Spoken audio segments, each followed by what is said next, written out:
Eh, Selamat pagi Indonesia, Sabang sampai Merauke, dan juga sahabat-sahabat di Eropa, Amerika, dan Australia yang sedang mendengarkan live dari kami.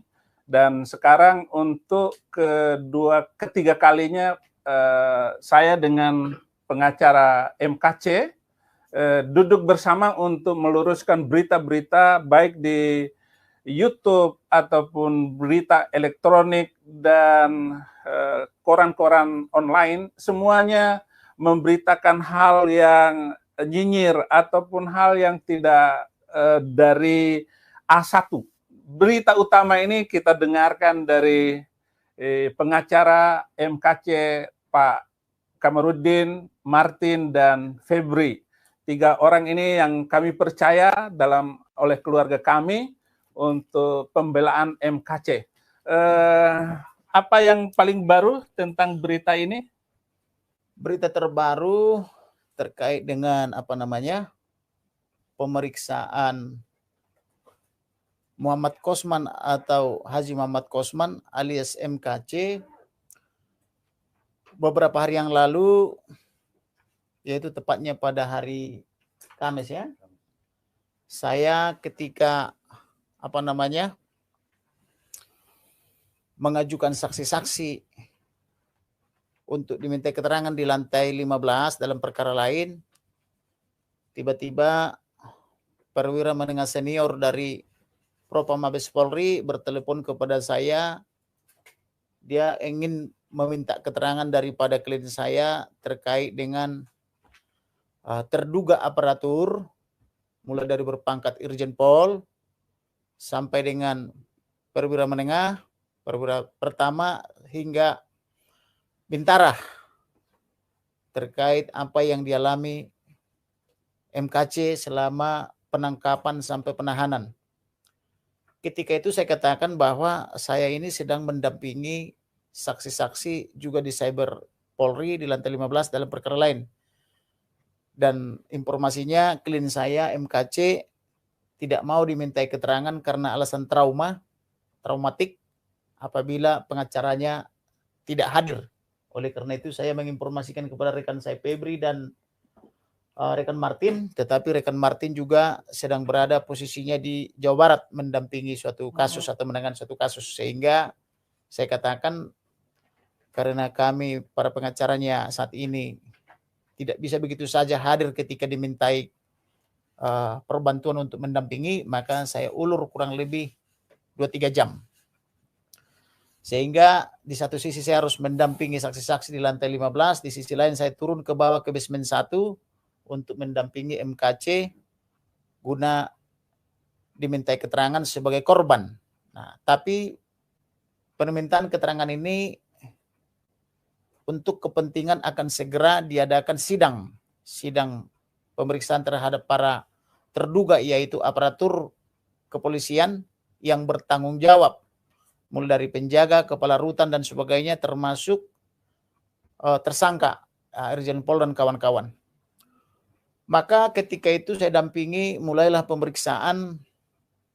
Demi pemeriksaan, tiba-tiba ada satu hal yang selama ini masih ditutupi atau belum semuanya diberitahukan oleh MKC kepada keluarganya, termasuk kepada penasihat hukumnya, bahwa ternyata ketika MKC ditangkap pada tanggal 25 Agustus 2021, beliau dimintai keterangan di Polda Bali tanpa penasihat hukum, dimintai keterangan juga di Jakarta tanggal 25 setelah tiba di Bareskrim Polri tanpa didampingi penasihat hukum, walaupun 15 orang penasihat hukumnya yang terdahulu sudah menunggu di ruang tamu, tapi tidak diberitahukan. Kemudian tengah malam dimasukkan dia ke ke rutan Bareskrim Polri, dan di rutan Bareskrim Polri itu sudah terencana semua niat jahat mereka atau dugaan kejahatan mereka. Pertama, seluruh sel dibuka, tidak ada yang digembok, dan itu sudah saya periksa sendiri, saya lihat sendiri bersama rekan-rekan saya maupun keluarga di CCTV yang diperlihatkan oleh penyidik Dirtipidum. bagaimana mereka semua leluasa keluar dari selnya dan semua berkumpul di satu sel, yaitu di sel nomor 11. Sel nomor 11 itu adalah tempat ditangkap dan ditahannya MKC. Kemudian ada lagi informasi tambahan dari klien saya bahwa gembok yang dipakai untuk menggembok atau untuk mengunci sel daripada MKC adalah gembok nomor 14. Jadi gembok nomor 14 dipakaikan ke sel nomor 11. Harusnya 14 ke 14, 11 berpasangan kepada 11. Kemudian diberitahukan lagi yang paling mengagetkan bahwa yang pertama kali masuk ke dalam sel nomor 11 di ruang MKC ditahan itu adalah seorang yang terpapar aksi radikalisme, intoleransi dan atau dugaan terorisme, yaitu ketua atau salah satu ketua Laskar Jihad. Nah, inilah permasalahan bangsa ini, ada Laskar Tentara Nasional Indonesia, ada pula laskar lain, laskar agama, kan begitu ya. Ketua Laskar Jihad ini mengkomando, diduga berinisial M,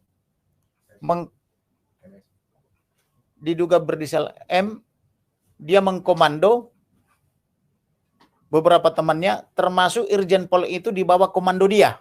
Jadi ternyata bukan Irjen Pol komandannya. Komandannya adalah Panglima Laskar Jihad. Jadi Irjen Pol ini hanya anak buah dari Panglima Laskar ini. Dia mengkomando, masuk ke dalam ruangan, lalu menginterogasi atau meminta keterangan. Yaitu ada proses verbal di lantai 15, ada pula proses verbal atau permintaan keterangan di lantai basement 1. Kalau yang di lantai 15 versi Polisi Republik Indonesia, kalau yang di yang di basement itu versi Polisi Agama. Nah, kemudian ada pertanyaan-pertanyaan terkait dengan YouTube yang diupload oleh MKC. Pertanyaan pertama terkait dengan pertanyaan tentang jin, sebagaimana dimaksud oleh surat 72 Al-Jin ayat 19. Itu ditanyakan apakah itu ada atau bukan. Ketika MKC menerangkan bahwa itu ada, si penanya ini tidak yakin bahwa itu ada. Nah, sehingga dia langsung dipukul. Mana mungkin ada itu, kamu ngarang-ngarang aja, langsung dipukul wajahnya atau mengenai juga pelipisnya. Itu yang memulai pertanyaan dan pemukulan itu adalah Panglima atau terduga Panglima Laskar Jihad dari ormas tertentu. Setelah dikomandoi oleh Panglima ini, maka dihasut juga anggotanya, yaitu terduga Irjen Pol NB. Ikut juga bertanya, menanyakan hal yang lain yang juga ada di dalam YouTube daripada atau konten YouTube daripada MKC. Lalu MKC menjelaskan bahwa ada itu, saya hanya membaca saja, silakan dibuka, ditunjukkan bacaannya, tetapi si sang jenderal Irjen Pol NB ini tidak percaya, juga melakukan pemukulan. Sebagian lagi yang lain mengikuti, ada yang menginjak, ada yang memukul, dan seterusnya. Dan semua berlari tumpah ruah dari sel-sel yang lain ke sel nomor 11. Tapi ajaibnya, tidak ada polisi yang berseragam, padahal terekam sangat baik. Tidak ada yang tersembunyi. Dan rekaman itu pun terbuka karena inisiatif kami ketika kami menginvestigasi ke lantai 9 bahwa ternyata ada CCTV yang sangat canggih di lantai 9 sehingga tidak mungkin lolos dari pengamatan daripada petugas jaga, kecuali petugas jaganya itu pergi entah kemana. Lalu MKC ini berteriak-teriak minta tolong gitu. Lalu Panglima Laskar Jihad itu bersama dengan Irjen Pol mengatakan, Irjen Pol LB, percuma kamu berteriak karena malam ini tidak ada polisi yang berjaga. Malam ini polisi tidak ada yang berjaga. Jadi kamu mau berteriak apapun percuma. Kira-kira begitulah bluffing daripada Panglima Laskar Jihad yang berinisial M ini dan Irjen Pol. Kemudian sang jenderal atau terduga jenderal ini atau Irjen Pol NB ini membawakan, mohon maaf, feses atau tinja atau tai. Kemudian menutup mata daripada si, ini yang berita terbaru ini, berdasarkan pemeriksaan Propam, menutup mata daripada si MKC, kemudian memaksa membuka mulutnya.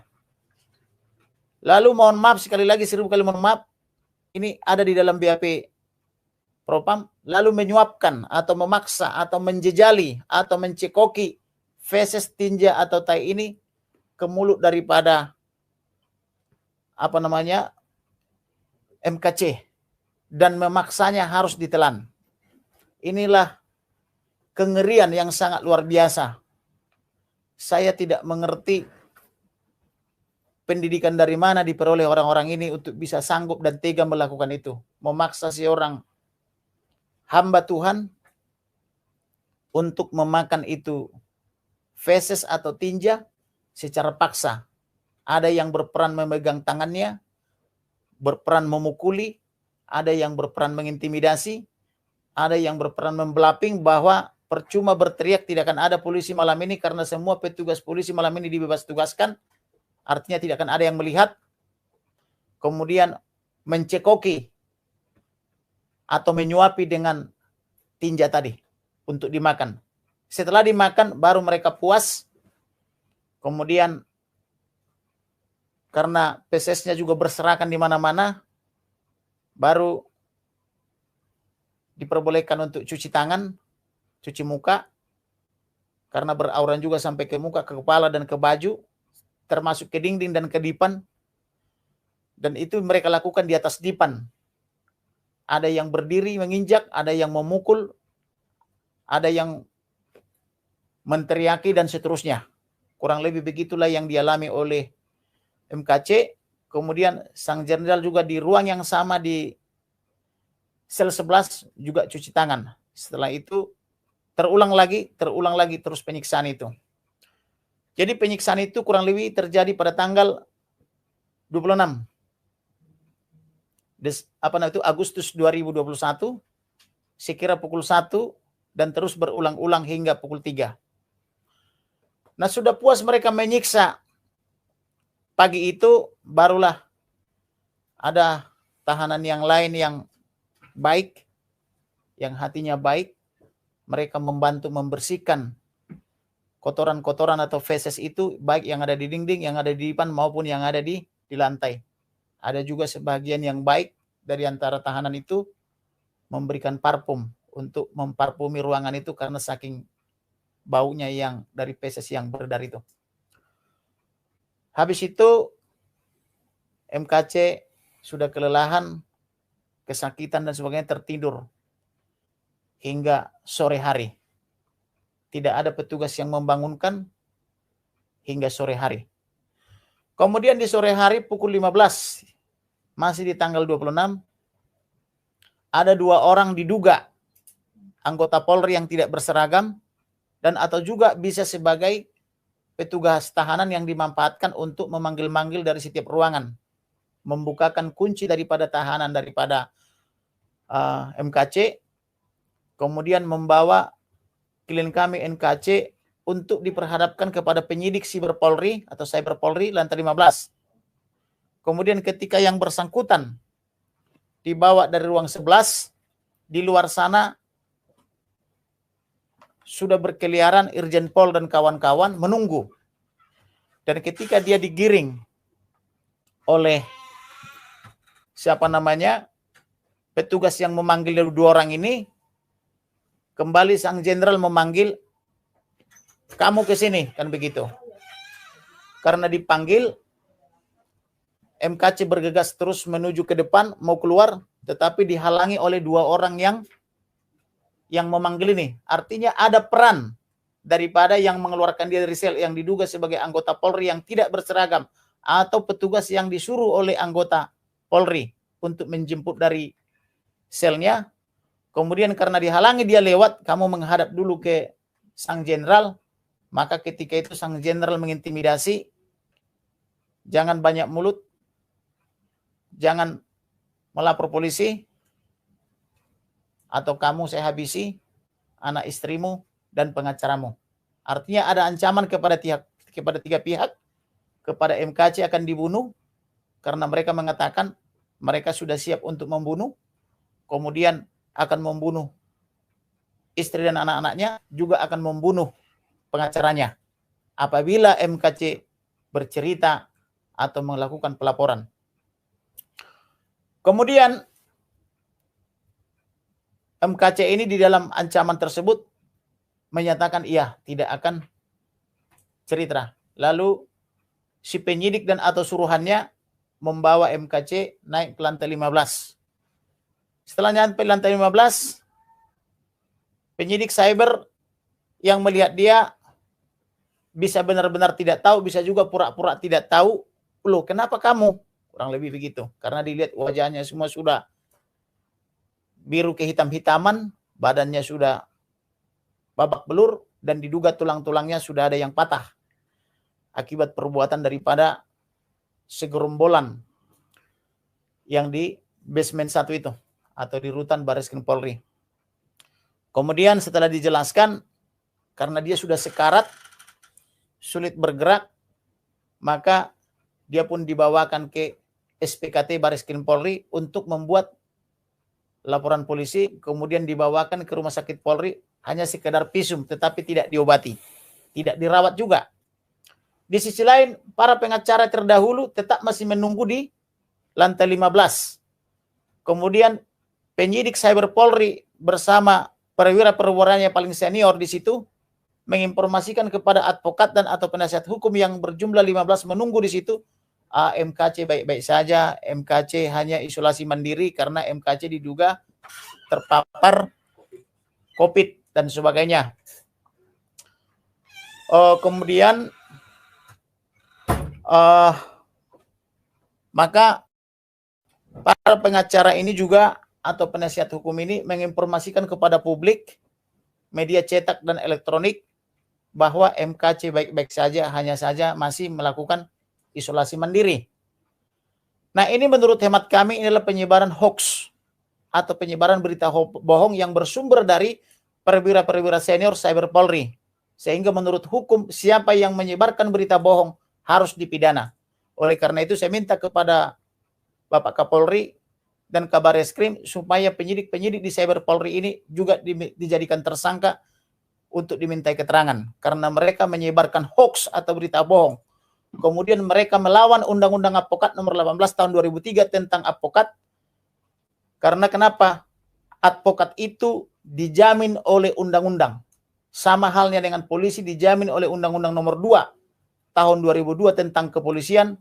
Ada juga Undang-Undang Kejaksaan, ada juga Undang-Undang Kehakiman. Sehingga ketika ada proses menegakkan hukum dengan cara melawan hukum, itu satu kejahatan. Karena kejahatan itu tidak hanya saja yang melakukan, tetapi juga yang melakukan pembiaran juga. Yang saya sebut dengan strict liability dan vicarious liability.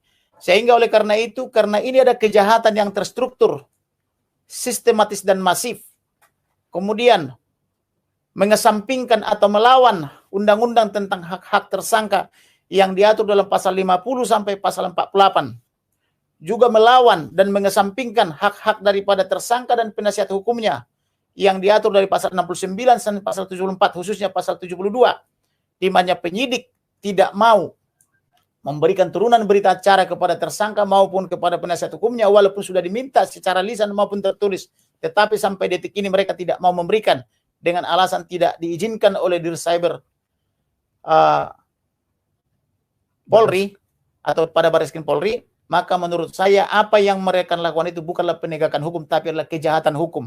Oleh karena itu semua langkah-langkah yang dilakukan oleh penyidik cyber Polri ini harus ditolak demi hukum. Karena tidak sesuai hukum acara. Polisi betul dijamin oleh undang-undang, yaitu Undang-Undang nomor 2 tahun 2000 tentang kepolisian. Pengacara juga dijamin hak-haknya dan kewenangannya, yaitu tugas pokok dan fungsinya diatur juga oleh Undang-Undang 18 2003 tentang advokat. Jaksa juga dijamin undang-undang. Hakim juga dijamin undang-undang. Tetapi dalam proses beracara, ada hukum material, ada hukum formil.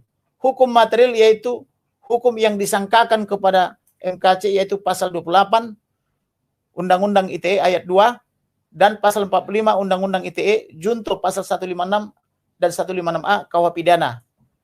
Junto pasal-pasal lainnya termasuk informasinya termasuk sampai ke TPPU, karena persembahan-persembahan yang diterima penceramah dan atau pendeta itu pun dianggap sebagai kejahatan atau kriminalisasi suatu perbuatan hukum tanpa ada diatur lebih dahulu dalam hukum. Kemudian dalam menegakkan hukum material ada hukum acara. Ini yang tidak boleh lupa. Ada hukum acara. Yaitu hukum acara proses bagaimana menegakkan hukum material. Inilah yang harus dipatuhi oleh caturwangsa penegak hukum, yaitu polisi, jaksa, hakim, dan advokat. Ternyata penyidik Cyber Polri tidak mematuhi hukum acara. Tidak patuh kepada Undang-Undang Nomor 8 tahun 1981 tentang hukum acara pidana atau disebut dengan KUHAP. Nah, kalau menegakkan hukum di luar daripada KUHAP, nah ini bukan proses penegak hukum, tapi adalah hukum semau gue, hukum suka-suka, dan inilah kejahatan. Inilah yang selalu kita mintakan kepada Kapolri dan Kabarreskrim, supaya orang-orang yang bertindak sebagai penegak hukum dengan melawan hukum di Cyber Polri itu, saya minta segera diberhentikan untuk sementara sampai ada putusan yang mengadili mereka secara kode etik, apakah layak apa tidak si penegak hukum, dan diganti dengan penegak hukum lain. Karena Polri kan ada sekira kurang lebih 427.000, tentu masih banyak anggota Polri yang lain yang bisa disiapkan menjadi penyidik Cyber Polri di situ. Dan saya minta kepada Kapolri dan Kabarreskrim supaya semua penyidik yang sudah terpapar di Cyber Polri ini segera dinonaktifkan dulu, supaya kebenaran material terungkap, supaya keadilan tercapai, dan supaya kepastian hukum ada. Ini mengherankan bagi kami sebagai pengacara, sampai detik ini kami tidak bisa menerima turunan berita acara. Mengherankan juga bagi kami di mana hak tersangka berhak untuk berobat. Apalagi dia yang disiksa juga oleh penyidik-penyidik Polri bersama dengan Karutan Polri di ruang Bareskrim Polri atau di ruang tahanan Bareskrim Polri. Tetapi sampai detik ini tidak dibawa berobat, walaupun kami mohon secara tertulis maupun secara lisan, dan kami mohonkan juga kepada Presiden, kami mohonkan juga kepada Ketua DPR, kami mohon juga kepada Ketua MPR, kepada Jaksa Agung, kepada Ketua Mahkamah Agung, termasuk lembaga-lembaga lain, termasuk Komnas HAM, LPSK, tapi semua petinggi lembaga negara ini semua diam saja. Ketika kami belum bersurat, semua mereka cari panggung di media cetak elektronik mengatakan silakan minta perlindungan hukum kepada LPSK. Langsung kami sambut setelah kami jadi pengacaranya, tetapi setelah kami kirim surat kami sampai detik ini belum dijawab dan belum juga ditanggapi. Oleh karena ini, supaya negara kita ke depan semakin baik, supaya tidak ada kemunafikan, dan supaya tidak ada kace-kace yang lain, maka kita perlu melawan penegak-penegak hukum yang bersifat melawan hukum perbuatannya. Kemudian selain kasus MKC ditutupi 2-3 minggu kepada pengacara yang sebelumnya, mereka selalu mengatakan ke publik, menyatakan bahwa MKC isolasi mandiri, MKC baik-baik saja. Ini adalah kebohongan publik. Kebohongan publik tidak boleh. Karena kenapa? Anggota Polri itu adalah representasi daripada negara. Mereka tidak berhak untuk berbohong, tidak berhak untuk berdusta. Karena mereka telah menikmati gaji mereka dari pendapatan kita, yaitu pajak, maka seharusnya mereka jujur dan berterus terang kepada masyarakat Indonesia. Tidak memberikan kebohongan-kebohongan. Karena mereka kenapa? Mereka adalah pengurus-pengurus negara kita, khususnya pengurus di institusi Polri, yang seharusnya bertindak jujur dan berterang serta transparan. Kemudian MKC pada tanggal 26 dalam keadaan menderita kesakitan, dalam keadaan sulit bergerak, tetap dimintai keterangan hingga pada jam 23 setelah dikeluarkan dari rutan pada jam 15. Ini juga kejahatan. Seharusnya meminta keterangan adalah kepada orang yang sehat, bukan kepada orang yang sudah tersiksa, yang sudah remuk badannya, yang sudah babak belur mukanya, seperti yang beredar di berbagai media sosial. Artinya, perlakuan mereka ini sangat tidak bisa diterima secara hukum. Tetapi penyidik Cyber Polri tetap memintai keterangan hingga pukul 23 waktu Indonesia Barat tengah malam pada tanggal 26 di bulan Agustus 2021. Dan itu juga tidak diberitahukan kepada penasihat hukum atau advokat yang sudah menunggu di lantai 15. Seolah-olah tidak ada pemeriksaan MKC mulai dari penangkapan tanggal 25 sampai tanggal 26. Sehingga rekan-rekan saya advokat yang menunggu di luar, mereka nyaman-nyaman saja dan memberi informasi kepada publik bahwa MKC belum bisa ditemui, belum bisa dimintai keterangan atau belum bisa diperiksa karena alasan isolasi mandiri. Demikian dan seterusnya. Sehingga pada tanggal 15 September, karena beberapa kali pengacara gagal tidak berhasil bertemu dengan MKC, setelah pergantian 2 kali pengacara, maka kami pada tanggal 15 September 2021 resmi menjadi pengacara atau penasihat hukum dari MKC. Dari situlah dalam 2-3 jam kami investigasi dan saya minta kepada penyidik Cyber Polri, saya calon advokat yang bersangkutan, saya minta dinaikkan ke lantai 15. Waktu itu informasinya masih menyatakan isolasi mandiri. Saya katakan saya tidak peduli. Saya tidak takut COVID. Coba naikkan. Saya mau bertemu beliau. Saya mau lihat dia menandatangani surat kuasa. Saya tidak mau titipkan surat kuasa kepada penyidik. Saya mau lihat. Dan saya harus interogasi dulu yang bersangkutan sebelum menandatangani surat kuasa saya. Maka oleh karena itulah sebelum rekan-rekan saya yang lain, sebelum keluarga dan sebelum Pak Saifuddin datang, MKC sudah dinaikkan ke lantai 15. Kemudian setelah dinaikkan, kami diberi kesempatan untuk bertemu tetapi dalam keadaan pengawalan yang sangat ketat. Artinya tidak diberi ruang dan waktu untuk bertemu 4 mata dengan MKC. Kemudian saya bertemu MKC di ruang penyidikan dan meminta anggota Polri meninggalkan kurang lebih 5-10 menit supaya kami ada hak privasi. Barang 5-10 menit. Tetapi penyidik Cyber Polri menolak dengan alasan harus dikawal. Jadi diperlakukan seperti terorisme. Kemudian kesempatan bagi saya, maka saya interogasilah MKC ini di hadapan penyidik perwira pertama dan juga dikawal penyidik perwira pertama 2 orang di belakang. Maka saya tanyalah semuanya, mulai daripada kapan dia dilapor, terungkaplah bahwa dia dilapor tanggal 21 dan ditangkap tanggal 25 Agustus 2021. Dari sini saya dapat menggambarkan bahwa orang yang melaporkan ini adalah orang petinggi negara ini. Karena terbukti dalam 2-3-4 hari sudah melakukan penangkapan sejak dilaporkan. Pertanyaannya, kapan mendiknya dilengkapi? Mendik itu administrasi penyidikan. Kapan dilakukan penyelidikan? Kapan dilakukan pemeriksaan atau pemanggilan saksi? Karena memanggil saksi itu butuh waktu 2-3 hari paling singkat. Kemudian kapan dilakukan gelar perkara? Kapan dilakukan peningkatan status menjadi tersangka?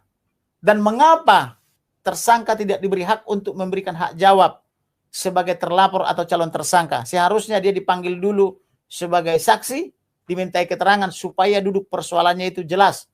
Ada versi pelapor atau versi korban, ada versi terlapor atau terduga atau tersangka. Seharusnya demikian. Tetapi yang dilakukan oleh penyidik Cyber Polri adalah langsung pergi ke Bali menangkap tanggal 25, kemudian langsung memintai keterangan, kemudian membawa ke Bareskrim Polri, kemudian mengatur segala sesuatunya itu di lantai bawah. Tidak ada polisi yang berjaga menurut CCTV.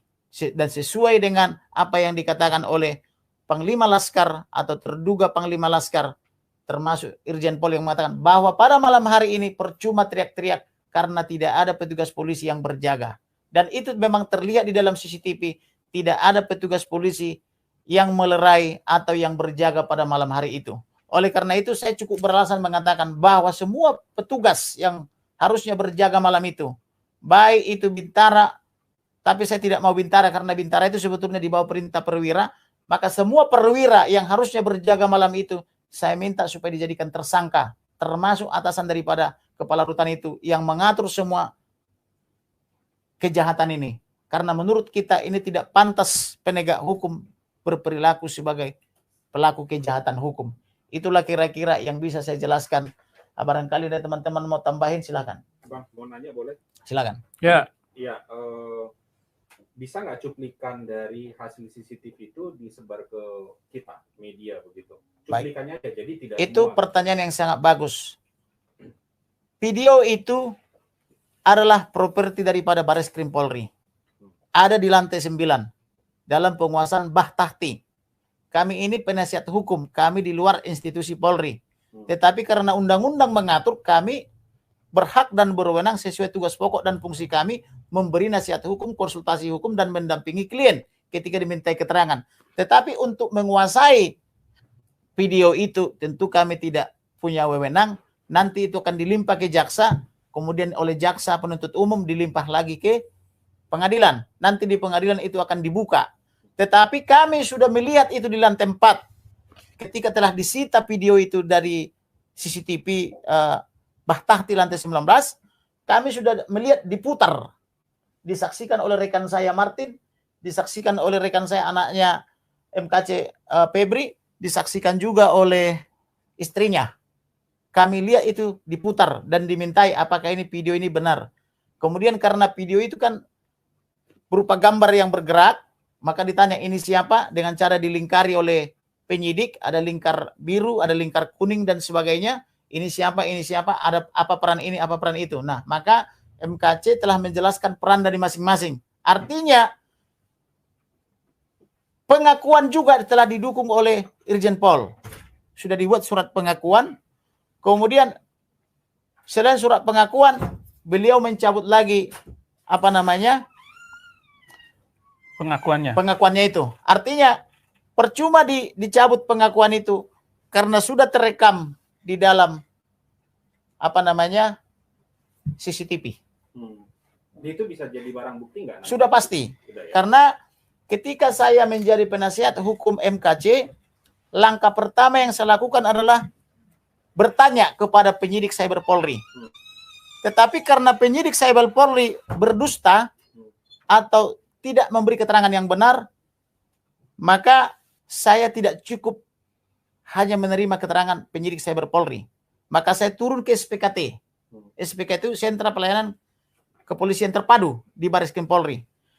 Di SPKT juga mereka berusaha menutupi. Tapi saya maklum karena mereka itu kan tidak cukup kuat. Karena di situ petingginya itu hanya perwira menengah ke bawah. Ditambah dengan brigadir-brigadir atau yang diperbantukan di situ. Atau disebut dengan bintara. Tetapi walaupun demikian, ada upaya menutupi di SPKT dengan mengatakan bahwa Irjen Pol NB sudah tidak ada di rutan dan sudah lama tidak ada di rutan itu karena sudah dia dikirim ke rutan lain. Itu kata perwira di SPKT, saya tidak percaya begitu saja. Karena mereka itu tentu di bluffing atau diminta untuk berdusta. Maka karena banyak juga teman-teman saya di SPKT itu, maka saya mengajak mengobrol di belakang layar. Diam-diam mereka mengatakan, Bang, off the record, abang silakan naik ke lantai 4. Berkasnya sudah kami limpah ke sana. Lalu saya minta surat laporan polisinya. Mereka tidak ada yang berani memberitahu laporan polisi atau tanda bukti laporan polisinya, TBL-nya. Maka saya bersama dengan rekan saya ajak mereka termasuk istrinya dan anaknya ke lantai 4. Di lantai 4 saya gunakan pendekatan yang berbeda. Saya katakan, Bang, karena kebetulan saya kenal juga yang menangani perkara MKC, dia sebagai korban siapa ya? Subdit 1, 2, atau 3? Langsung disebutkan Subdit 3. Lupa saya siapa namanya itu. Langsung disebutkan namanya. Maka saya pun langsung minta diantarkan ke subdit yang bersangkutan. Nah, ketika saya sampai di tempat yang bersangkutan, beliau sedang sembahyang, sholat. Maka saya tanyakan kepada temannya, abang itu kemana? Lagi sholat sebentar. Nah, kebetulan dia sholat, saya tidak menggunakan lagi metode pertanyaan seperti tadi, apakah ada laporan polisi, apakah ada visum. Langsung saya tanyakan, sudah sejauh mana perkembangan penanganan perkara MKC. Artinya, saya doktrin bahwa sudah ada laporan polisi, sudah ada korban, sudah ada pelaku. Maka yang bersangkutan yang sudah habis sembahyang, maka dia pun langsung berkata jujur, Siap bang, sore ini akan saya tangani. Loh, sudah 3 minggu kok baru akan ditangani. Sudah disita CCTV? Belum bang, sore ini akan kita sita. Sudah dimintai keterangan dari korban? Siap bang, sore ini akan kita panggil. Apakah terlapor sudah dimintai keterangan? Siap bang, sore ini akan kita panggil. Semua sore itu ada keajaiban Tuhan. Jadi yang mau saya katakan, Tuhan itu ada. Karena Tuhan itu menuntun kita ke jalan yang benar. Sekalipun kebohongan itu ditutupi 2-3 minggu kepada pengacara terdahulu dan kepada publik. Tetapi saya percaya apa yang dikatakan oleh almarhum Profesor Dr. J. Sahitapi, biar kebohongan itu berlari secepat kilat, kata beliau. Saya ulangi ya, biar kebohongan itu berlari secepat kilau, suatu saat pasti jatuh juga oleh kebenaran. Nah, karena kita membawa suara kebenaran, menginvestigasi suatu kasus yang sudah dibohongi 3 minggu, terungkap hanya 2-3 jam. Itu yang bisa saya katakan. Kemudian, saya sebelum sampai di Dirtipidum ini, sudah mendengar informasi di lantai 15 bahwa ada kiriman minuman ke kamar daripada MKC. Yang mengirim minuman, mineral ini adalah para pelaku atau terduga pelaku. Sehingga wajar dan beralasan MKC takut terhadap minuman itu. Karena semacam ada bisikan yang menahan tangannya katanya bahwa dia tidak berani meminum. Ada satu botol yang diduga ada lubang sekecil jarum. Maka dia tertahan tangannya untuk tidak meminum walaupun dia haus. Maka diminta kepada penyidik Cyber Polri, tolong minuman itu dikeluarkan dari sel nomor 11 atau sel saya, karena khawatir nanti malam saya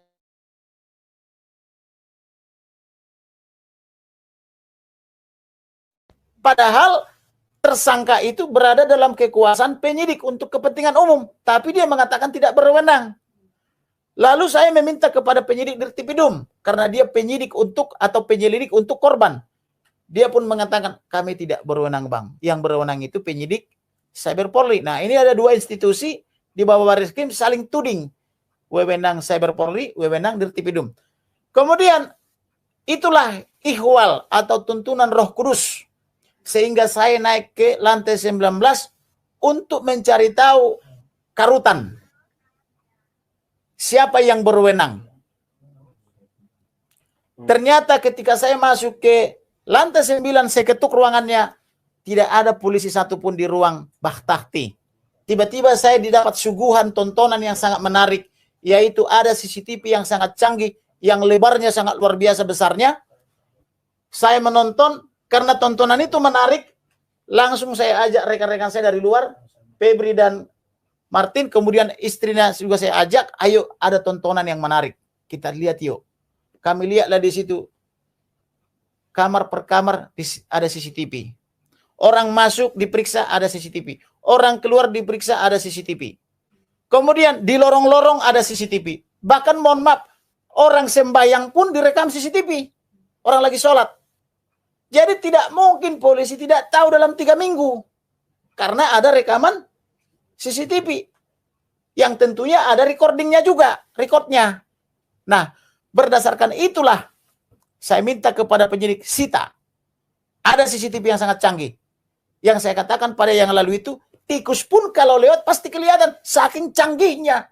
Dan saya sudah berbicara kepada perwira tinggi secara off the record bahwa itu CCTV sangat canggih dan sangat mahal. Sehingga mereka juga mengatakan kepada saya bahwa tidak mungkin mereka tidak tahu dalam 2-3 minggu itu. Oleh karena itulah saya minta kepada penyidik segera sita, jangan akan-akan karena keburu dihapus nanti. Maka puji Tuhan, penyidik Dirtipidum telah menyita dan telah memutar CCTV itu di hadapan saya dan menjadi objek pertanyaan di dalam BAP korban MKC. Itu artinya sudah menjadi objek pertanyaan. Dan kemudian orang-orang yang ada dalam CCTV itu sudah di-screenshot dan dilingkar-lingkari, ini siapa, ini siapa, ini siapa, apa peran ini, peran ini, peran itu. Artinya semua sudah terang benderang. Jadi percuma orang membuat alibi-alibi di luar sana bahwa mengatakan Yang dimaksud dengan tindakan terukur itu yang sudah diakui bukan berarti menganiaya. Semua terang benderang di dalam CCTV itu. Dan CCTV itu adalah merupakan alat bukti berdasarkan Undang-Undang ITE. Terima kasih. Oke, satu lagi Bang. Boleh ya? Nanya Ya, satu lagi. silakan. Nanti dulu, yang lain. Ada yang dari yang lain? Kalau tidak ada yang lain, silakan. Oke, yang ini. Jadi yang sekarang itu berkembang begini Bang, isunya. Bahwa ini kesannya mengecilkan kasusnya MKC gitu dengan kasus penganiayaan ini. Gimana itu tanggapannya Bang? Jadi kesannya seperti itu, dan itu yang apa? Tidak ada pengecilan kasus. Justru yang kita minta adalah kejujuran dan transparansi. Konon ada yang bernama Abdul Somad. Abdul Somad mengatakan bahwa di salib itu ada jin kafir. Tentu semua umat Nasrani dan Katolik di seluruh dunia tidak bisa menerima ini. Karena kenapa? Karena di salib itu ada Jesus Christ atau Yesus Kristus atau Sang Juru Selamat umat manusia tanpa memandang suku, agama, dan ras mereka ataupun golongan mereka. Karena Yesus Kristus sebagai Tuhan dan Juru Selamat itu datang kepada seluruh umat manusia, Yahudi atau non-Yahudi, Nasrani atau Nasrani. Dia tidak datang kepada agama tertentu, tapi dia datang untuk orang yang berdosa yang menerima Yesus sebagai Juru Selamatnya, maka dosanya diampuni dan dia berhak masuk ke surga. Tetapi ada Abdul Somad mengatakan yang disalib itu adalah jin kafir. Ketika ada penanya, apakah itu pertanyaan benaran dari umat atau dia sendiri yang menciptakan pertanyaan itu, kita tidak tahu. Hanya Tuhan yang tahu. Yang mengatakan, hatiku menggigil ketika melihat salib, katanya. Maka Abdul Somad mengatakan, itu karena di salib itu ada jin kafir, mengatakan, haleluya, haleluya. Saya sudah berumur 47 tahun. Saya belum pernah melihat jin kafir, apalagi memanggil haleluya, haleluya di salib itu. Dan saya sudah mencari tahu di seluruh kitab suci. Tidak ada yang mengatakan di salib itu ada jin kafir. Yang ada adalah dalam kitab Injil, bahwa di salib itu ada Yesus Kristus, Sang Juru Selamat manusia, disalib untuk dosa-dosa kita sebagai kurban penebusan. Itu yang ada. Jadi jelas-jelas apa yang dikatakan oleh Abdul Somad ini adalah penistaan, yaitu menista Tuhan dan menodai Roh Kudus. Karena ini sudah diterima oleh negara-negara beradab, khususnya negara-negara Katolik dan Kristen, bahwa yang disalib itu adalah Yesus Kristus, dan ada dasarnya, yaitu tertulis dalam Injil. Bahkan sebelum terjadi sudah ada nubuatan ribuan tahun yang lalu, yaitu zaman Musa, sebagaimana tertulis dalam kitab Ulangan 18 ayat 15. Kemudian juga sudah dinubuatkan oleh Yesaya atau Nabi Yesaya, sebagaimana Yesaya 9 ayat 5. Kemudian juga sudah dinubuatkan oleh nabi-nabi setelahnya, yaitu Nabi Yahya kalau menurut saudara-saudara kita. Kemudian juga setelah dia datang, malaikat surga berseru-seru, hari ini telah lahir bagimu Tuhan, Juru Selamat manusia. Artinya malaikat sendiri juga mengatakan itu Tuhan. Yang diperlihatkan kepada para gembala dari timur. Kemudian oleh Abdul Somad mengatakan yang disalib itu adalah jin kafir. Nah, ini penodaan. Tetapi ketika Abdul Somad mengatakan itu dan terjadi keresahan, Bareskrim diam saja. Mereka menikmati tontonan yang tidak menarik itu. Padahal itu sudah disiarkan di berbagai media cetak dan elektronik dan telah menimbulkan keresahan. Tapi karena yang melakukan itu adalah Abdul Somad dan kawan-kawan, itu dianggap dakwah atau ceramah, bukan sebagai penistaan. Tetapi kalau kita bicara tindak pidana, karena tidak ada dasar hukumnya, tidak ada dalilnya di dalam kitab maupun dalam referensi-referensi buku lainnya, maka inilah kejahatan yang harus diusut oleh Bareskrim Polri. Oleh karena itulah saya bersurat kepada Kapolri, Kabareskrim Polri, Dirtipidum dan Dircyber, tangkap Abdul Somad dan kawan-kawan. Saya juga bersurat kepada Presiden, Ketua DPR, Ketua MPR, dan yang lain-lainnya, saya minta juga tangkap. Kalau MKC menjawab atau menanggapi atau tergoda atau terpancing menjawab itu adalah hak jawab sebagaimana diatur oleh Undang-Undang Pers nomor 40 tahun 99, bahwa apabila ada suatu pemberitaan baik itu di YouTube, di televisi, atau media cetak elektronik, atau di jurnalisme, yang menyatakan sesuatu hal merugikan kita tanpa konfirmasi, atau disebut dengan istilah kafir both side, maka pihak yang merasa dirugikan atau menjadi korban berhak melakukan hak jawab. Nah, tugas daripada jurnalisme adalah hak koreksi, mengoreksi pemberitaan yang sudah terjadi, karena sudah ada hak jawab. Kira-kira begitu. Nah, kemudian Abdul Somad harus menyadari, karena dia sebagai public figure, dia harus menyadari bahwa ketika dia berceramah, dia harus menyadari bahwa ceramah dia itu akan diposting atau akan divideokan atau akan direkam oleh orang-orang lainnya termasuk media maupun jemaatnya. Kira-kira begitu. Silakan. Ya, ada. Kamarudin, saya dari Nawastu. Siap. Apakah ini saya mengambil kutipan dari Denny Siregar Siap. yang selalu mengatakan bahwa kasihan Kristen itu karena mereka minoritas, pesimis kalau melaporkan setiap kasus seperti Abdul Somad tadi. Apakah standar ganda memang berlaku di negara ini? Betul, jadi memang ada standar ganda. Itulah yang saya sebut dengan hukum psikopat. Psikopat itu bisa baik, tiba-tiba bisa jahat, tiba-tiba bisa baik lagi. Nah, ini yang saya sebut standar ganda. Kenapa?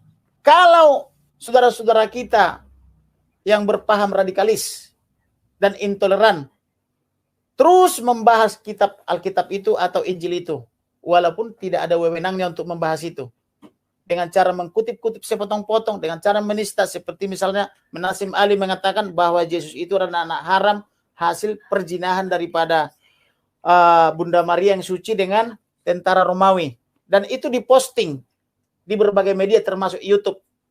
Bareskrim diam saja, padahal seluruh orang tahu bahwa Yesus adalah orang yang sangat suci, di mana kitab suci saudara kita yang Islam mengatakan itu sebagai Isa Al-Masih.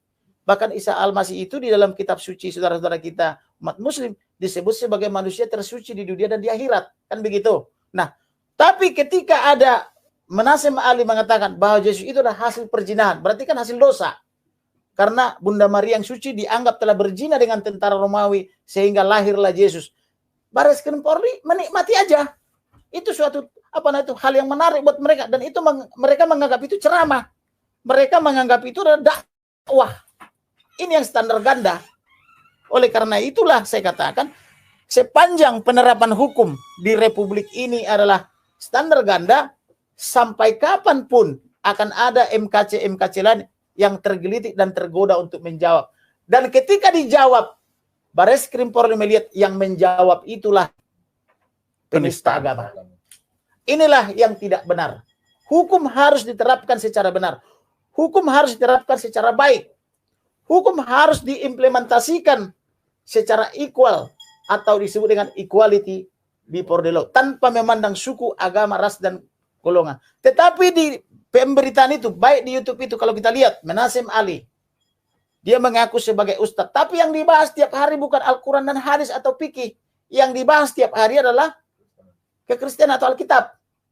Ada lagi Irene Handono, dia justru tidak membahas Al-Quran, hadis, dan fikih. Yang dibahas terus-menerus sesuai selera dia adalah Alkitab dengan mempelesetkan atau mengutip sepotong-potong dengan mengatakan baru pada tahun 325 Masehi Yesus dilantik sebagai Tuhan. Padahal saya katakan tadi, ketika manusia jatuh ke dalam dosa di dalam Taman Eden, Tuhan sudah melakukan permusuhan antara ular dan yang disimbolkan sebagai iblis dengan Adam dan Hawa. Maka keturunan Hawa yang disebut anak manusia akan meremukkan kepala ular. Siapakah anak manusia itu? Adalah Yesus. Yesus itu disebut anak manusia. Artinya ribuan tahun yang lalu sudah ada janji kedatangan Yesus itu. Kemudian saya bilang tadi, bahkan di kitab Musa 1500 tahun sebelum datang Yesus sudah dibuatkan juga, yaitu di Ulangan 18 ayat 15. Kemudian 800 tahun sebelum Yesus sudah dibuatkan juga dalam kitab Yesaya, yaitu Yesaya 95. Kemudian sebelum datang lagi dinubuatkan lagi. Artinya banyak nubuatan yang sudah terjadi. Jadi kalau dikatakan misalnya ada standar ganda, ada. Itulah yang saya sebut tadi, kalau mereka yang berpaham radikalis itu hanya sedikit sebetulnya, yang berpaham intoleran itu mengutip-ngutip Injil atau Alkitab untuk selera mereka. Penyidik Bareskrim Polri melihatnya sebagai dakwah atau ceramah. Tapi ketika dijawab oleh umat Kristen dan Katolik, maka itu adalah penistaan. Ini yang harus kita edukasi. Ke depan Polri tidak boleh lagi seperti ini menerapkan hukum. Dan itu juga yang saya minta kepada Presiden, Ketua DPR, Komisi 3, dan Jaksa Agung, Mahkamah Agung, sama Ketua MPR, Mahkamah Konstitusi, KPK, dan sebagainya itu termasuk Pradi. Mari kita bangun bangsa dan negara ini tidak lagi mabuk agama oleh orang-orang tertentu. Banyak orang, teman-teman saya, kiai yang hebat-hebat, yang menyatakan bahwa kami adalah tidak disebut dengan Islam yang baik kalau tidak beriman kepada Taurat dan Injil. Loh, kenapa ini beda? Kan begitu ya? Sehingga kita juga sangat akrab. Bahkan kami satu grup dengan para kiai-kiai dari NU. Loh, kenapa mereka ini hebat-hebat, kan begitu? Artinya hanya segelintir orang yang selalu menista. Tetapi Baris Krim Polri menganggap itu adalah sebagai dakwah atau ceramah. Silakan. Jadi tidak benar kalau kasus penganiayaan ini dibesar-besarkan, dan kebetulan lagi viral. Masalah ini harus diperhatikan oleh rekan-rekan wartawan. Dan banyak sekali berita-berita itu beredar bahwa pengacara kami ini tidak sigap, tidak benar, dan banyak siaran-siaran live yang mereka lakukan itu, baik yang apalagi yang di Kristen, YouTubers Kristen itu salah memahami semua. Tetapi apa yang dijelaskan ini sudah terang semuanya dan nggak perlu ditambah-tambah lagi, saya kira. Jadi kalau mau bertanya, tanya kepada kami. Ini berita asli dan A1. Itu yang qualified dan tanpa sedikit pun kami tambah-tambahkan. Kalau saya yang ngomong mungkin bisa dikatakan agak provokasi sedikit. Tetapi kalau ini pengacara kami yang sudah bertungkus lumus, mandi keringat, peras otak, dia tiap hari bagaimana menjaga Muhammad KC ini di dalam penjara. Jangan sampai terjadi hal yang buruk terhadap dia. Karena masih terancam terus hidupnya. Terancam terus hidupnya. Jadi itu yang perlu disampaikan oleh saya khususnya. Dan itu kotoran siapa itu? Harus ditanya, siapa yang punya kotoran itu? Apa? Persepsi tadi. Apa? Tadi pertanyaannya adalah mengenai mengalihkan isu dengan mengecilkan kasus yang awal ya. Jadi gini, teman-teman pers ya, kita harus lihat dulu. Kasih nama dulu. Nama saya Martin Lucas Simanjuntak. Di sini justru Polri gagal menganalisis resiko. Jika saja tidak ada kasus penganiayaan, kami akan konsentrasi untuk membela Pak Aceh pada kasus yang sudah menjerat beliau. Namun, terjadilah sesuatu hal yang tidak kita inginkan. Di sini Pak Aceh sudah dihakimi berdasarkan persepsi sosial. Padahal hukum itu bukan berdasarkan persepsi sosial, melainkan berdasarkan hukum itu sendiri, melalui vonis hakim. Di sini dia sudah diadili oleh hukum rimba, di mana dia disiksa, dianiaya, dan bahkan direndahkan harga dirinya dengan disuruh makan kotoran manusia. Saya tanya, pengajaran dari mana bisa orang itu dikasih makan kotoran manusia di mana? Dalam budaya Indonesia tidak ada seperti itu. Itu yang pertama. Yang kedua, setelah kepolisian tahu, malah ditutup-tutupin. Malah kita sebagai pengacara yang tadinya tergabung dalam 15 orang ini, tidak diperlakukan secara kooperatif dan tidak dianggap hak-hak kami berdasarkan Kitab Undang-Undang Hukum Acara Pidana dan hak tersangka. Tidak dihargai keberadaan advokat. Tidak dihargai keberadaannya. Lalu sekarang ketika terjadi penganiayaan dan kami bersuara, setelah kami tahu dari yang bersangkutan dalam hal ini tersangka, lalu di-framing lagi bahwa seakan-akan kami membesar-besarkan hal yang sebenarnya harusnya tidak dibesar-besarkan. Ini persepsi masa apa kalau seperti ini? Kita mau bawa kemana? Iya. Tolonglah teman-teman, kita harus equal. Bukan kita mau membesarkan ini, enggak. Kalau kami tidak teriak, jangan-jangan ini tidak diproses.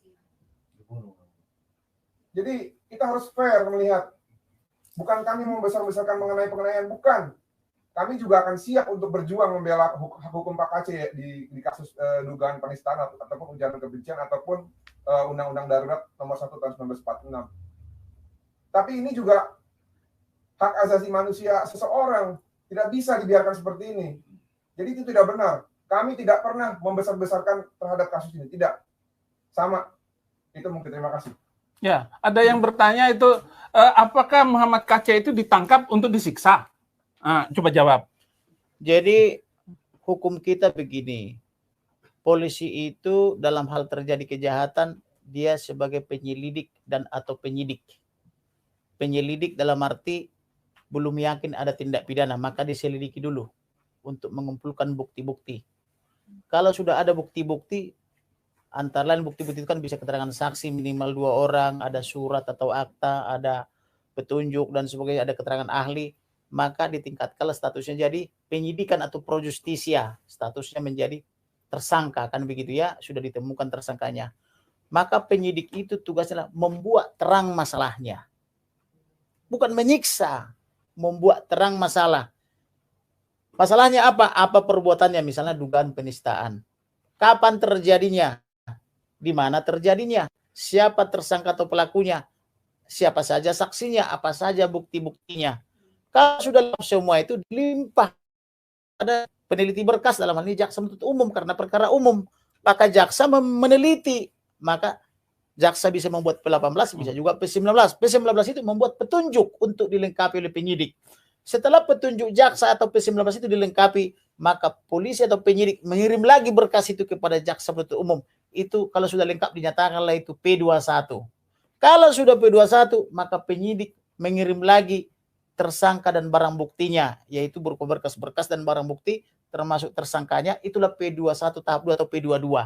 Jadi tugas penyidik di situ. Dan orgasme atau daripada penyidik itu adalah P21 dan P21 tahap 2 itu. Itulah klimaksnya. Tugasnya itu tidak ada untuk menyiksa. Dasar hukum dari mana polisi bisa menyiksa? Apalagi sampai membunuh misalnya gitu kan.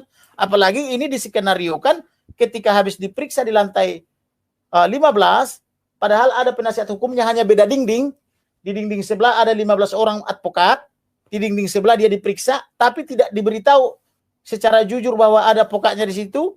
Kepada MKC dan kepada advokat yang 15 dikatakan ini kena COVID, belum bisa diperiksa atau belum bisa ditemuin atau harus masih isolasi mandiri. Ini kan dusta. Tidak ada dasar bagi penyidik atau Polri untuk berdusta. Dari mana coba? Tidak ada. Kalau memang belum bisa ditemui, katakan tidak bisa ditemui karena alasan yang benar menurut hukum. Jangan dikatakan dia kena COVID padahal tidak kena COVID. Paham nggak kira-kira gitu? Ya. Jadi inilah yang terjadi. Kemudian, kenapa saya bilang ini sistematis? Tanggal 4 September, kami belum jadi pengacara, sudah ada upaya memaksa MKC untuk mencabut laporan. Yaitu dengan format yang disodorkan oleh para tersangka, pelaku kejahatan itu. Pertanyaannya, ini apa sih ini?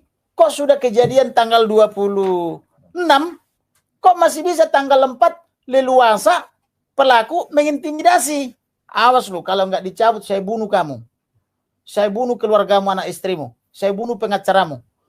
Maka akibatnya melihat kejamnya ancaman ini, MKC pun menandatangani surat pencabutan itu yang dikonsep oleh para pelaku di dalam rutan itu.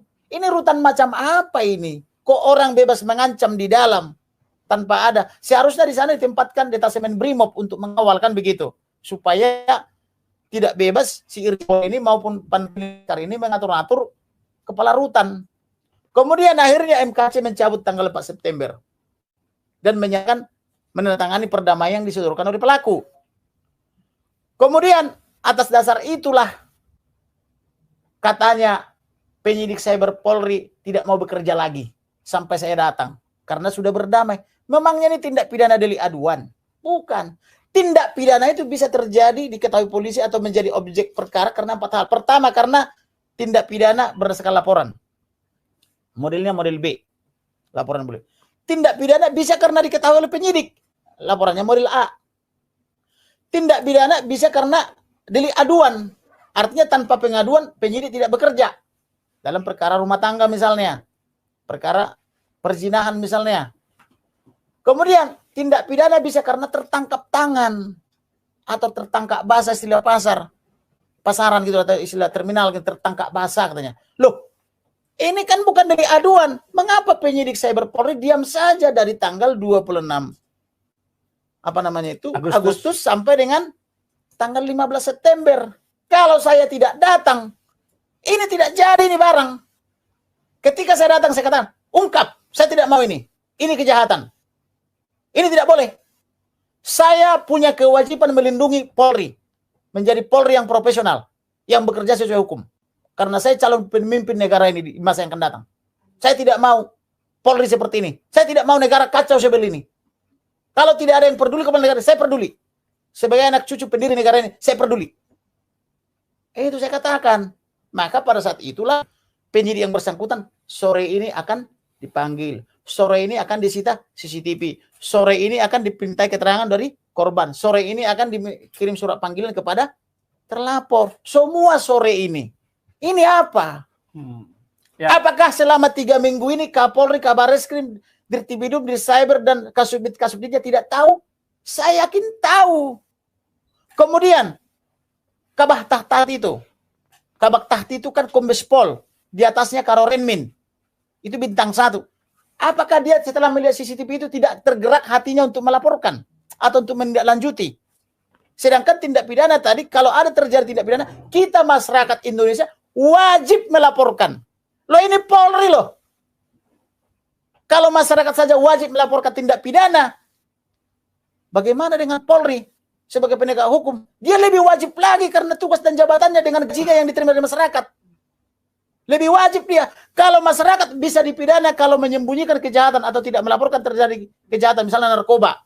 Dia tahu ada pengedar narkoba, tapi dia diam saja. Itu bisa kena tadi omission, pembiaran. Dia bisa kena tindak pidana peredaran narkoba. Lah bagaimana dengan Polri yang mengetahui tanggal 26 tapi diam saja sampai tanggal 15? Kenapa harus Kamarudin Simanjuntak yang turun baru dikerjakan? Ini yang menjadi pertanyaan bagi kita. Dan ini juga PR kita ke depan supaya menguji material undang-undang kepolisian. Supaya Kapolri bisa nanti dari sipil. Mudah-mudahan saya bisa jadi Kapolri juga nanti. Kalau dikabulkan oleh Mahkamah Konstitusi. Supaya kita benahin institusi Polri ini. Tidak boleh Polri seperti ini.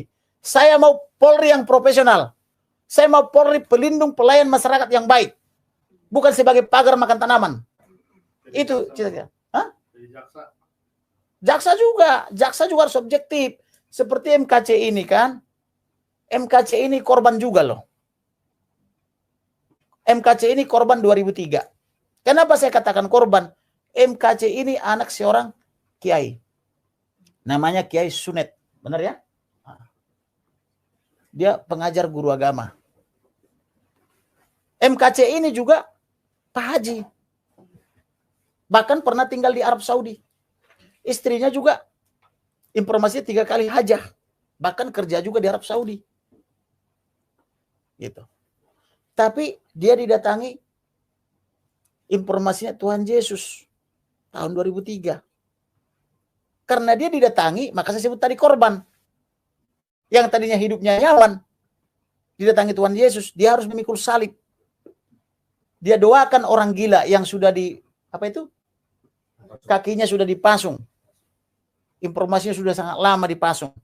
Didoakan langsung sembuh. Karena bisikan daripada Roh Kudus atau Yesus dan sebagainya itu.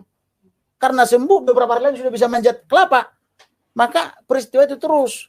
Akibat daripada tindakan itu, ketika orang bertanya, kenapa kamu doakan dia bisa sembuh? Doa apa? Dikatakan doa di dalam nama Yesus. Maka masyarakat sekitar menjadi tidak suka. Dia diusir. Mau disahadatkan kembali. Padahal dia masih Muslim. KTP-nya sampai hari ini, sampai detik ini masih Muslim. Gitu loh. Itu yang jadi permasalahan. Kemudian diusir dia. Kan dengan diusirnya dia kan korban. Diusir dari kampung halamannya. Pindah ke Pangandaran. Diusir lagi. Pindah ke Bandung. Diusir lagi. Pindah ke Cikarang. Diusir lagi. Pindah ke Bali. Sekarang di Bali ditangkap. Dia korban juga loh. Maka kalau kalian misalnya siapapun yang merasa tidak terima dengan keadaan ini, laporkan saja kepada polisi Yesus itu kalau kalian sanggup. Karena Yesus yang menjumpai dia. Sehingga terjadi seperti ini. Kalau kalian sanggup, laporkan saja ke polisi. Gitu loh.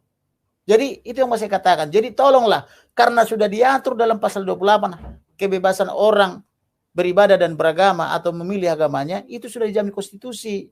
Kemudian di pasal 29 juga sudah dijamin oleh pemerintah. Undang-undang 45. Jadi tolong mau apapun agamanya, mau apapun kepercayaannya. Biarkanlah masing-masing memilih sesuai keimanannya, tidak usah diintervensi. Itulah yang bisa saya sampaikan. Terima Ya. kasih.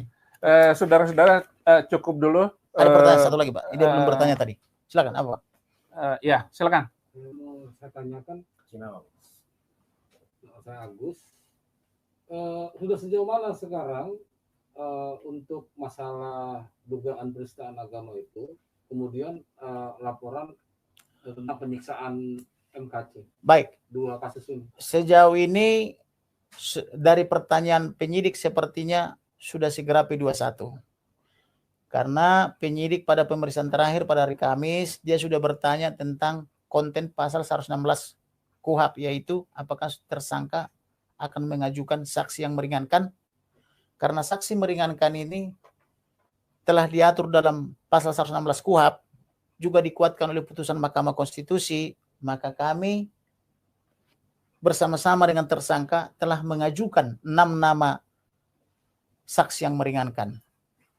Biasanya kalau sudah ada pertanyaan saksi yang meringankan, maka itu tidak lama lagi sudah P21. Atau mungkin juga tidak lama lagi SP3, kan begitu. Karena kenapa? Ada keajaiban. Semua kata-kata yang diucapkan atau semua narasi dan atau kalimat yang diucapkan oleh MKC ini bisa dibuktikan kepada penyidik. Dan penyidik membuka sendiri di depan mata saya internetnya bahwa memang kata-kata itu ada, tertulis. Nah sekarang penistaan apa yang dilakukan oleh MKC kalau ada dasarnya? Artinya MKC mengatakan soal jin, ada, baca ini. MKC dituduh melakukan yang lain, ada, baca ini. Artinya semua bacaan yang diucapkan oleh MKC ini ketika dibuka penyidik di depan saya di internet ada. Lalu penistaan apa? Kan begitu. Atau permusuhan apa? Saya malah khawatir orang-orang yang benci ini belum membaca. Seperti halnya si Irjen Pol dan Panglima ini, Panglima Laskar ini. Nggak ada itu karena dibilang nggak ada dipukuli. Padahal dibilang tidak ada, kami periksa bersama penyidik ada. Padahal saking emosinya Panglima Laskar ini sama Irjen Pol ini dibilang itu mana mungkin ada. Langsung dipegang tangannya, dipukuli, kemudian matanya ditutup, dimasukin mohon maaf, feses ke mulutnya untuk dimakan. Karena dia berpikir itu tidak ada. Padahal penyidik sendiri yang masih perwira pertama membuka di internet penyidik itu, bukan di internet saya. Ada tulisan itu. Lalu penistaan macam apa? Itu loh. Jadi mengenai perkara dia sebagai korban, sejauh ini sudah diperiksa dia sebagai korban dan kami dampingi. Kemudian dia juga sudah diperiksa sebagai korban untuk kepentingan propam. Propam kan untuk memeriksa aparatur, mulai dari Irjen Pol sampai dengan penjaga rutan, kepala rutan, sama kepala penjaga kan begitu. Itu sudah dimintai. Dan saya minta kemarin itu harus sampai ke atas, jangan hanya sebatas di Bintara. Kasihan akan Bintara ini. Dan Bintara itu juga saya tanya, kamu kenapa ini bisa begini? Siapa di belakangmu? Siapa pimpinanmu? Dia juga mengakui ada yang memerintah dari atas gitu loh. Jadi kan kasihan kalau Bintara dikorbankan padahal dia diperintah dari atas. Oke, kalau begitu siapa yang memerintah? Semua keterangan yang memerintah itu siapa saja sudah saya berikan kepada Propam. Dia tidak memberitahu kepada saya, tapi memberitahu katanya kepada Propam. Karena saya sudah berbicara dengan salah satu yang bertugas malam itu. Dan ajaibnya itu juga Tuhan atur. Nah, dia datang ke dalam ruang pemeriksaan di LSBM 1, dia dimintai oleh Propam untuk memfoto. Propam mengatakan, ini loh salah satu yang bertugas malam itu. Di sini itu ada merah-merah, berarti dia pangkatnya dilingkari merah, dia pejabat. Maka langsung saya samperin, Pak, bagaimana kejadiannya? Siapa yang memerintah Bapak? Nah, dia mengakui ada yang memerintah. Yang memerintah itu tentu atasan, nggak mungkin bawahan memerintah atasan. Nah, siapa namanya? Semua nama-nama itu sudah saya berikan kepada Propam atau penyidik Propam kan gitu. Jadi sudah terang benderang, tidak lagi yang ditutupi gitu loh. Jadi kalau ada dibangun narasi-narasi di media mainstream tanpa mengkonfirmasi kepada kita sebagai pengacara sah daripada MKC, itu adalah hanya framing. Mereka lah yang memframing. Karena saya juga heran kenapa media-media mainstream memframing persoalan ini hanya mengundang pengacara daripada Irjen Pol NB dan kawan-kawan tanpa pernah mengkonfirmasi kepada MKC maupun kepada penasihat hukumnya gitu loh. Jadi inilah kepada teman-teman jurnalisme juga supaya memahami undang-undang jurnalisme dan juga memahami kode etik, bahwa memberitakan suatu berita itu wajib namanya cover both side, wajib konfirmasi, ada hak jawab dan seterusnya, itu ada hak koreksi. Jadi jangan membuat suatu pandangan atau jangan menjas, tapi memberitakan saja apa kata korban, apa kata pelaku dan atau penasihat hukumnya, kan begitu. Terima kasih. Oke. Sudah sesi terakhir, kita sudah mendengar dengan luar biasa penjelasan dari pengacara utama kami, pengacara yang terpercaya, bahkan mampu mengungkap banyak hal yang tertutup selama ini. Dan paling seminggu lagi kami baru melakukan siaran ulang, bukan siaran ulang, siaran baru lanjutan tentang kasus-kasus yang beliau tangani. Saya percaya dukungan ini luar biasa. Indonesia maju, Indonesia tumbuh, Indonesia jaya. Hukum, pendidikan, dan kemanusiaan di Indonesia martabatnya selalu baik dan akan hebat kalau kita punya pengacara-pengacara yang hebat. Saya sangat percaya bahwa Indonesia ini akan leading ke depan di antara bangsa-bangsa yang telah maju bersama. Terima kasih untuk kehadiran saudara-saudara semuanya. Salam merdeka.